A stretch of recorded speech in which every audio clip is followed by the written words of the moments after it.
இயேசுவின் நாமத்தில் அன்பின் வாழ்த்துக்கள். ஒருத்தன் ஆத்தங்கர ஓரமா நடந்து போயிட்டே இருந்தான். அங்க ஒரு வைரக்கல் விழுந்திருந்துச்சு. அதை பார்த்து அவனுக்கு வைரக்கல்னு தெரியாது.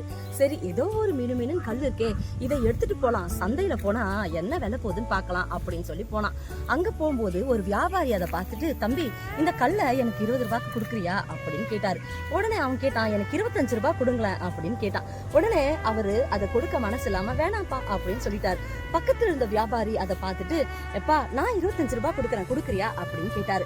உடனே அவனும் சரி அப்படின்னு சொல்லி மன நிறைவா அந்த கல்லை அவர்கிட்ட கொடுத்துட்டு 25 ரூபாய் வாங்கிட்டு போயிட்டார். இதை பார்த்த அந்த முதல் வியாபாரிக்கு பயங்கர ஆத்திரமும் கோபமும் வந்துச்சு. ஏன்பா அது எத்தனை 1000 விலைக்கு போகும், அதை போய் 25 ரூபாய்க்கு கொடுக்குறேன், நீ ஒரு பெரிய முட்டாள் அப்படின்னு சொன்னார். அதுக்கு அவன் சொன்னா, அந்த கல்லுக்கு நான் கொடுத்த விலை 25 ரூபாய் தான், அதனால அதனுடைய மதிப்பை நான் இழந்துட்டேன்னு நான் கொஞ்சம் கூட கோபப்படவோ ஆத்திரப்படவோ கஷ்டப்படவோ இல்லை. ஆனா அதனுடைய மதிப்பு என்னன்னு உங்களுக்கு நல்லா தெரியுமே, தெரிஞ்சிருந்தோம் நீங்க இவ்வளவு விலை மதிப்பான கல்லை இழந்துட்டீங்களே, சோ இதுல முட்டாளு நான் இல்லைங்க, நீங்க தான் அப்படின்னு சொன்னான். ஆமாங்க, இன்னைக்கு நம்ம கூட இருக்கிறவங்க கூட நிறைய பேர் விலை மதிப்பானவங்க தான், அதாவது ரொம்ப வேல்யூபிள் பர்சன்ஸ் இருக்கிறாங்க அவங்க குணத்தால. ஆனா நம்ம அவங்களை இழந்துடுறோம். என்னங்க, நீங்க எப்படி இருக்கிறீங்க? கர்த்தர் தாமே உங்களை ஆசீர்வதிப்பாராக. ஆமீன்.